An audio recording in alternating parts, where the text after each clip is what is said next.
6절부터 13절 교독합니다. 하나님의 말씀입니다. 그들이 오매 사무엘이 엘리압을 보고 마음에 이르기를 여호와의 기름 부으실 자가 과연 주님 앞에 있도다 하였더니 여호와께서 사무엘에게 이르시되 그의 용모와 키를 보지 말라. 내가 이미 그를 버렸노라. 내가 보는 것은 사람과 같지 아니하니 사람은 외모를 보거니와 나 여호와는 중심을 보느니라 하시더라. 이새가 아비나답을 불러 사무엘 앞에 지나가게 하며 사무엘이 이르되 이도 여호와께서 택하지 아니하셨느니라 하니 이새가 산마로 지나가게 하며 사무엘이 이르되 이도 여호와께서 택하지 아니하셨느니라 하니라. 이새가 그의 아들 7을 다 사무엘 앞으로 지나가게 하니 사무엘이 이새에게 이르되 여호와께서 이들을 택하지 아니하셨느니라 하고 또 사무엘이 이새에게 이르되 내 아들들이 다 여기 있느냐. 이새가 이르되 아직 막내가 남았는데 그는 양을 지키나이다. 사무엘이 이새에게 이르되 사람을 보내어 그를 데려오라. 그가 여기 오기까지는 우리가 식사 자리에 앉지 아니하겠노라. 이에 사람을 보내어 그를 데려오매 그의 빛이 붉고 눈이 빼어나고 얼굴이 아름답더라. 여호와께서 이르시되 이가 그니 일어나 기름을 부으라 하시는지라. 사무엘이 기름 뿔병을 가져다가 그의 형제 중에서 그에게 부었더니 이날 이후로 다윗이 여호와의 영에 크게 사무엘이 떠나서 라마로 가니라. 아멘.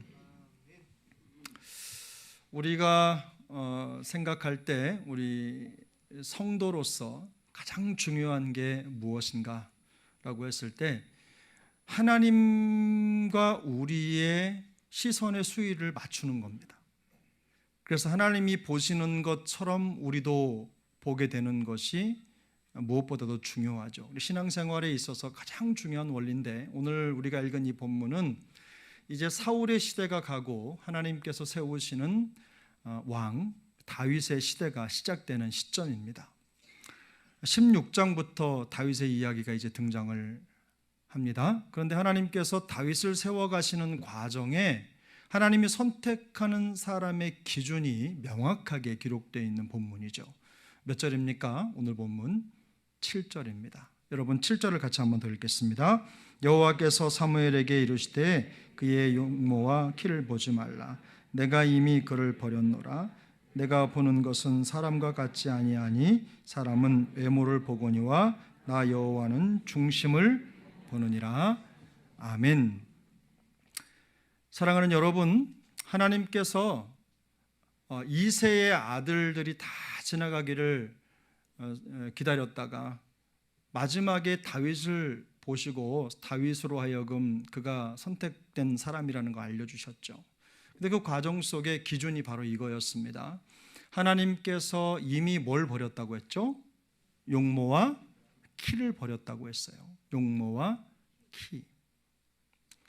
근데 이 용모라는 것 뒤에 외모라는 말이 한 번 더 등장을 하는데 이 외모와 용모 이게 진짜 무엇이냐? 우리가 생각할 땐 단순히 겉으로 보여지는 얼굴 혹은 덩치가 아주 장군처럼 늠름한 기상 이런 것들을 먼저 떠올리게 되는데 그런 의미도 있습니다. 그런데 하나님께서 그 사람을 보실 때 그 용모를 완전히 무시하라고 말씀하시는 게 아닙니다. 여러분 오해하시면 안 됩니다. 나중에 또 나오는데 그래서 하나님은 사람을 선택하실 때 외모가 아니라 뭐였죠? 중심이라고 했어요. 이 중심이란 단어가 어떤 의미를 가지고 있냐면요, 속사람이라는 뜻이 있어요. 속사람. 왜 하나님께서 속사람을 보시느냐? 바로 진정한 변화는 겉모습이 아니라 속사람으로부터 시작되기 때문에 지금 좀 부족해도 괜찮습니다. 그런데 더 중요한 건 그 속사람의 태도가 어떤 태도를 가지고 있느냐 하는 것이 하나님의 관심사라는 뜻이에요. 우리가 신앙생활하면서 남들과 같지 않은 조건 때문에 남들보다 부족한 조건, 왜소한 조건 때문에 마음이 위축되고 어려울 수 있어요. 그런데 하나님은 우리가 생각하는 것과는 다른 기준의 관점을 가지고 계세요. 하나님이 선택해 세운 사람들에 대한 기준이 다른 거죠. 하나님은 무엇을 보실까요? 중심이에요. 중심이 뭐라고 했어요? 속사람. 정확하게는 속사람의 태도입니다. 속사람의 태도. 이 단어가 가지고 있는 의미가 그런 거예요.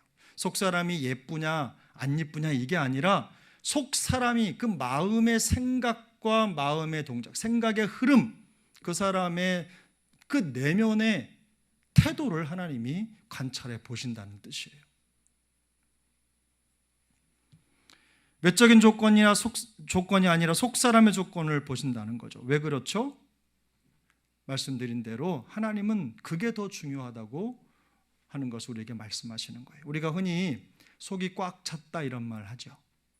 속이 꽉 찼다. 하나님이 사람을 판단하시고 선택하실 때 기준이 우리랑 다른 게 아닙니다. 가만히 생각해 보세요. 여러분 어떤 분을 보고 이런 말이죠. 허우대는 그렇게 말씀하실 거예요. 자, 그러면 속이 이건 무슨 말이에요? 겉으로 볼 때는 없어 보이는데 그 내면이 가득 찼다는 거예요. 사람이 내실이 있어요. 우리가 흔히 하는 말로 철들었다. 철들고 속이 꽉 차는 과정은요, 시간을 보낸다고 되는 게 아니거든요. 그저 시간이 흘러간다고 그 사람이 철든 사람이 되고 속이 꽉 찬 사람이 되는 게 아니에요. 끊임없이 속사람을 강건케 하고 속사람을 다스리고 연단해서 만들어가는 과정이 동반돼야 돼요. 수반돼야 돼요. 그렇지 않으면 만들어지지 않습니다. 그래서 오랜 시간 교회에 다녀도 우리가 속사람이 꽉 차는 게 아니에요.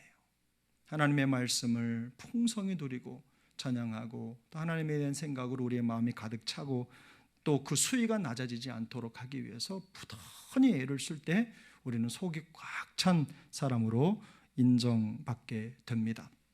그래서 하나님은 속지 않으시는 거죠. 외형에 속지 않으시고 겉으로 드러나는 것에 속지 않으신다. 하나님은 실수가 없으시다. 그래서 하나님이 어떤 일을 하실 때 하나님께서 이루신 일이라고 생각하면 여러분 무조건 어떻게 하셔야 돼요? 아멘 하셔야 돼요. 왜요? 하나님은 실수하지 않으신다. 여러분 이거 믿으시죠? 여러분 그렇게 하시는 거예요. 그래서 하나님께서 말씀하신 대로 사무엘은 이 이새의 아들 중에 말제 아들을 왕으로 기름을 붓습니다. 이 막내라고 하는 표현이 등장을 하는데요. 여러분 여기 보면 이 11절에 아직 막내가 남았는데 이건 뭐냐면요, 이새가 부끄럽게 생각한 거예요.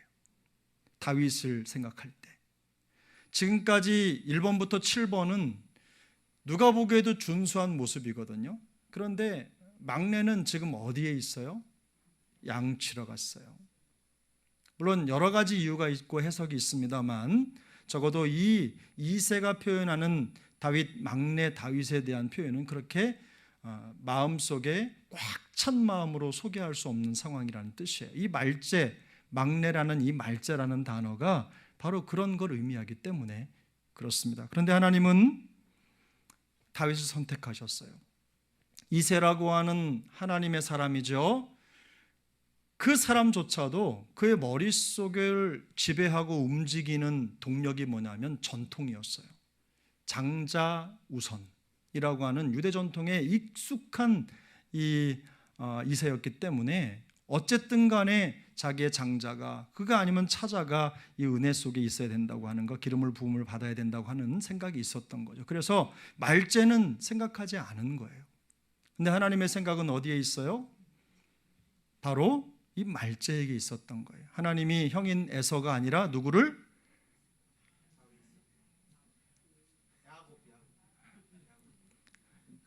강도사님 앞에 앉아서 답을 하려면 정답을 하셔야 돼요. 이렇게 틀린 답을 하시면 다 헷갈립니다.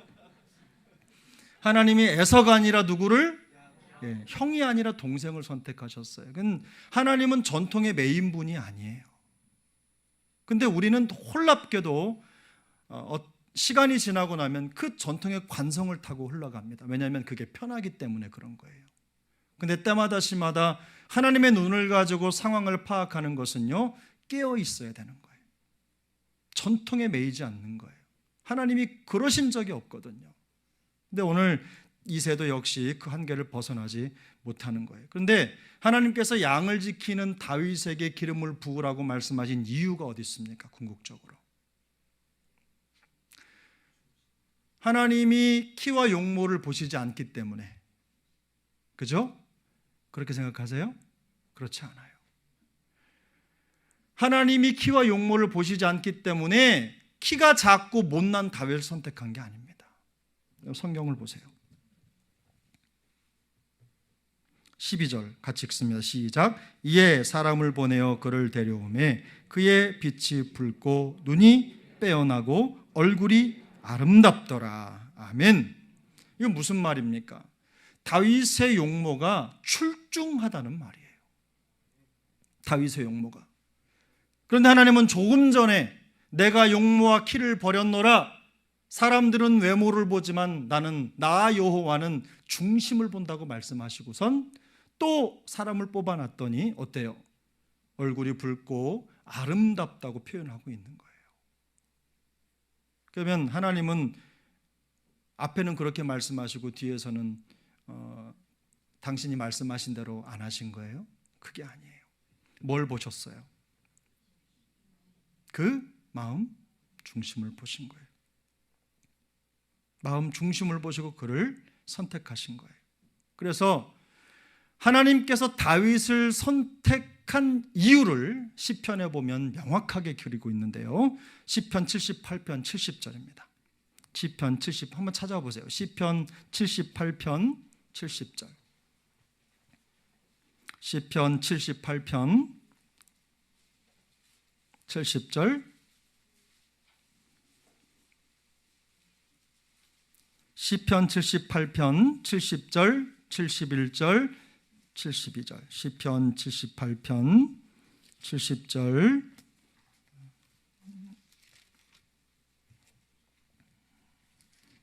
시편 78편 70절, 71절, 72절 같이 읽습니다. 또 그의 종 다윗을 택하시되 양의 우리에서 취하시며 그를 이끌어내사 그의 백성인 야곱 그의 수유인 이스라엘을 기르게 하셨더니 이에 그가 그들의 자기 마음의 완전함으로 기르고 그의 손의 능숙함으로 그들을 지도하였도다. 아멘. 하나님은 다윗의 속사람의 태도를 보시고 그를 선택해 이스라엘의 왕으로 삼기를 원하셨어요. 여러분, 우리가 가지고 있는 외모가 중요하지 않다는 말씀을 드리는 게 아닙니다. 더 중요한 게 무엇입니까? 우리의 속사람의 태도라는 거예요. 그래서 그 근거가 여기 보세요. 시편 78편에 그들을 자기 마음의 뭘로? 완전함으로. 이 완전함이라고 하는 거는요, 흠잡을 것이 없고 열정적이며 성실한 마음이란 뜻이에요. 누구 어느 사람에게 내놓아도 그 마음에 거짓이 없고 흠잡을 것이 없는 마음을 가지고 있었다는 뜻이에요. 뿐만 아니라 그 손의 능숙함으로. 다윗을 표현할 때 이 능숙함이라고 하는 건 뭐냐면요, 자기 분야에 있어서는 추종을 불허할 만큼 연구하고 준비하고 항상 단련하는 사람이라는 뜻이에요. 그래서 다윗은 양을 치고 있었는데 단순히 맡겨져서 그게 말째니까 아버지가 허드렛 일을 시키느라고 양을 이렇게 치도록 한 게 아니라 심지어 그 일을 그렇게 맡겼다 손 치더라도 다윗의 심령 속에 그 일은 그에게 있어서는 뭐냐면 사명이었어요. 그래서 그는 어떻게 하면 더 잘 양을 칠 수 있을까? 이번에 거기 이스라엘에 가니까 또 요르단도 그렇고 그 베두힌들이 양을 몰고 그 풀을 뜯기러 나온 모습을 많이 볼 수 있었어요. 어쩌면 저 모습이 다윗의 모습이겠다 싶어요. 얼굴이 햇볕에 검게 그을려 있고 그 다음에 양을 주목해 보고 있는 그 목자의 마음이죠.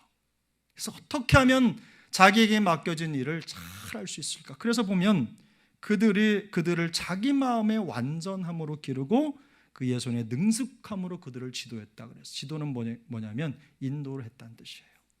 쉴만한 물가 푸른 초장으로 그들을 인도에 이끌어 갔다는 뜻입니다. 다윗이 어떤 사람입니까?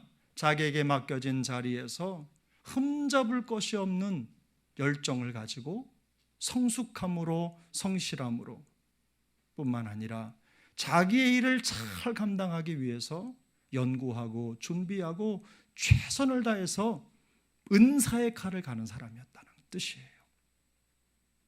하나님은 이런 다윗을 선택하셔서 이스라엘의 왕으로 삼으신 것입니다. 어떤 걸 보셨어요? 속 사람의 태도를 보시고 다윗을 선택하신 거예요. 우리가 다윗을 선택하는 이 하나님의 모습을 통해서 얻어야 할 교훈이 있습니다. 뭡니까? 우리는 기본적으로 외모를 봅니다. 근데 사람이 이 외모를 보는 풍토는요, 보편적인 인간의 죄성이에요. 겉으로 보여지는 것, 느껴지는 것에 마음을 빼앗기거든요. 그래서 요즘 시대는요, 매우 감성적입니다. 충동적이고, 그리고 나중에 보면 이유도 없어요. 보여지는 것에 그냥 감정 따라가는 대로 그렇게 살아가는 거예요. 행동하는 거예요. 선택하는 거예요. 외모의 마음을 빼앗기는 순간 더 중요한 것을 놓치기 때문에 하나님은 항상 외모 건너에 있는 그 이면에 있는 그 마음 중심을 보는 것이 중요하다는 것을 말씀해 주시는 거예요. 다시 말씀드립니다. 하나님께서 용모와 키를 버렸다, 보지 않는다, 버렸다라고 말씀하시는 것은 우리의 외모가 중요하지 않다고 말씀하시는 게 결코 아닙니다. 그것보다 더 중요한 속 사람의 태도를 보신다는 것을 강조하고 있는 거예요. 그래서 우리가 흔히 하는 말로 여러분, 이 말씀을 잘못 해석하면 모든 게 대강대강이 될 수 있어요. 대강대강. 예배를 드리는 태도나 혹은 하나님의 것을 준비하는 태도나, 제가 늘상 말씀드리죠. 저는 어렸을 때 기억에 어머님이 그 500원짜리 지폐에 물을 뿌려가지고 그 우리 군부를 떼는 그 구들장, 그 솜담요 밑에 깔아가지고 쫙 펴서 헌금하시는 모습을 제가 봤어요. 그런 마음을 말하는 거예요. 그런 마음. 근데 그냥 마음이면 되고 정성이면 되지 그러고 호주머니에 대충 그냥 이렇게 쭈글작쭈글작 해가지고 헌금통에 넣는다든지, 아니면 하나님 앞에 예배드리는 사람들이 준비되지 않은 모습으로 와서 예배를 드린다든지, 그런 모습은 마음을 반영하지 않는 외모이기 때문에 하나님이 싫어하십니다. 그래서 하나님 앞에 드려지는 헌신된 사람들은요, 겉과 속이 어떻게 해야 돼요? 같으려고 노력해야 되는 거예요. 그걸 균형이라고 얘기하는 거예요. 그걸 여기 보면 다윗의 말로, 다윗을 선택한 하나님의 말씀으로, 그게 그 마음의 완전함이라고 하는 게 그런 거예요. 열정은 있는데 안 될 수가 있어요? 그게 아니에요. 마음에 열정이 있으면 그 열정이 표현되는 거예요. 외모로, 외부로. 우리 주님은 그것을 좋아하신다는 거예요. 기뻐하시고 그걸 선택하신다는 거죠. 그래서 여러분, 우리가 사람의 눈 그 자체로는요, 사물을 보는 것 말고는 아무것도 할 게 없어요. 그런데 여러분, 이 눈은 보는 것 말고는 어떤 기능도 없는 거예요. 그런데 실질적으로 이 눈이 볼 수 있도록 하는 게 뭘까요? 속사람이에요. 내 마음에 어떤 생각을 가지고 어떤 태도를 가지고 있느냐에 따라서 눈은 마음이 보라고 한 것을 봅니다. 너무 중요한 거예요. 너무 중요해요. 그래서 우리는 하나님의 시선으로 세상을 봐야 된다고 하는 것이 바로 그런 겁니다. 우리 눈에 보이는 게 아니라 우리의 마음에 가지고 있는 믿음의 눈으로, 믿음의 가치로, 말씀의 가치로 우리 눈이 무엇을 봐야 될지를 선택하도록 지시할 수 있어요. 봐도 못 볼 수 있고요, 남들이 보지 못하는 걸 볼 수도 있어요. 똑같은 걸 봐도 다른 걸 봅니다. 여러분 그렇죠? 여러분 그거 아시죠? 네, 똑같은 길을 걸어가도 뭐 봤냐 그러면 못 본 사람이 있고, 어떤 사람은 나는 못 봤는데 그래 나는 봤다고 말하는 사람이 있어요. 다 자기의 관심사 중심으로 시선이 고정되어 있기 때문에. 그런데 우리 믿는 사람들에게 있어서 보는 눈은 어때야 됩니까? 속 사람이 가진 생각을 드러내는 시선이 돼야 되는 거예요. 그런데 그 속 사람이 하나님의 말씀으로 무장되어 있다면, 하나님이 보시려고 하는 걸 보려고 하는 마음으로 무장되어 있다면 우리 눈이 어떤 걸 볼까요? 우리 눈도 하나님이 보시는 하나님의 시선을 갖게 되는 것입니다. 여러분, 수박을 사러 갔는데 겉은 아주 선명한 그냥 수박인데 가서 잘라보니까 어때요? 골았어요. 그때 마음이 어떠셨어요? 그때 마음이. 우리가 신앙생활을 한다는 것은요, 사실 말씀을 읽고 묵상을 하고 찬양을 부르고 예배를 드리는 것은요, 우리 외모도 중요하지만 우리의 외모를 결정하는 내면을 살찌우는 과정이거든요. 준비하는 과정이고, 그저 윤기 없는 돌이라고 할지라도요, 계속해서 물을 넣어가지고 비비면 어떻게 돼요? 광이 나요. 그래서 우리를 절차탕마라고 하잖아요. 내 마음속의 비를, 내 마음속의 태도를, 내 마음속의 생각을 하나님의 말씀으로 계속 갈고 닦을 때 우리는 하나님의 시선을 가지고 있는 속사람을 갖게 되는 것입니다. 그렇게 될 때 우리의 눈도 여러분 하나님의 눈처럼 사람을 볼 때 외모에 속지 않는 거예요. 그 내면 중심을 보는 거예요. 저도 늘 항상 그렇게 기도합니다. 근데 이렇게 속사람을 바꾼다고 하는 거, 속사람의 생각을 바꾸는 게요, 그렇게 좀처럼 되질 않아요. 정말 어려운 일이에요. 그래서 거룩은 본성을 거스르는 것이다. 내가 내 속사람이 지배하는 시선을 갖기 위해서는요, 치러야 할 대가가 참 많이 있어요. 성경은 뭐라고 말씀하냐면 경건의 모양은 있으나 경건의 능력은 부인하니 이 같은 자들에게서 내가 돌아서라, 이렇게 말해요. 경건의 능력은 뭐예요? 겉으로 보이는 것이 아니라 실제로 내 안에 가지고 있는 속사람의 힘을 말하는 거예요. 속사람의 힘. 성도는 하나님의 능력을 의지하고 믿음으로 행할 때 능력 있는 속사람을 갖게 됩니다. 그래서 더 많은 일들을 하게 되는 거예요. 그래서 이세라고 하는 남들은 관심을 갖지 않는 그 한 사람의 하나님의 시선이 갔다는 것은 너무나 중요한 거예요. 왜냐하면 하나님이 그를 보시고 그를 선택해 이스라엘의 왕으로 삼으시는 그 모든 과정은요, 우리의 현실의 과정과 그대로 닮았어요. 하나님이 우리를 구원하실 때 여러분 그저 구원할 만해서 구원하셨어요? 공부 좀 해서 구원하셨어요? 돈이 좀 있어서 구원하셨어요? 능력이 있어서 구원하셨어요? 아니에요. 그래서 이런 하나님의 시선과 하나님의 선택 방법을 이해하고 있던 바울은 이런 고백을 했어요. 하나님께서 세상에 천한 것들과 멸시받는 것들과 없는 것들을 택하사 있는 것들을 패하려 하시나니 이는 아무 육체도 하나님 앞에서 자랑하지 못하게 하려 하심이라. 할렐루야. 할렐루야. 그래서 여러분, 우리가 비록 세상에서는 천한 것들, 멸시받는 것들, 없는 것들이라는 평가를 받는다고 하더라도 우리는 거기에 주눅들지 않습니다. 세상 말로 쫄지 않습니다. 왜? 하나님의 선택을 받은 사람들이니까. 우리의 중심을 보시고 우리를 건져내신 하나님의 선택을 받은 사람들이기 때문에 우리는 쫄지 않습니다. 우리는 주눅들지 않습니다. 다만 우리를 선택해 구원하신 하나님을 찬양할 뿐입니다. 할렐루야. 이런 삶이 우리 그리스도인들의 삶이에요. 하나님은 외모가 아니라 중심을 보십니다. 겉으로 드러나는 모습이 아니라 하나님을 끝까지 신뢰하는 그 믿음의 태도를 보시고 택하여 우리를 사용하십니다. 하나님은 특별한 능력을 가지고 있는 사람들을 우선적으로 쓰시는 분이 아니에요. 사실은요, 그걸 믿고 의지하는 사람들은 하나님 앞에 큰 연단을 받습니다.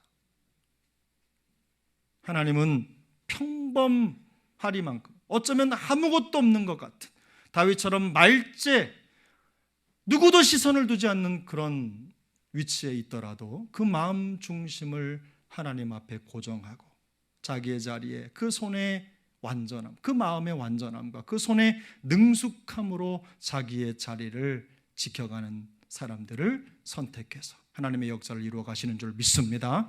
우리 사랑하는 영가족들이 그런 가족들이 되셔서 하나님 앞에 놀랍게 쓰임받는 기쁨을 누리시기를 예수님의 이름으로 축복합니다.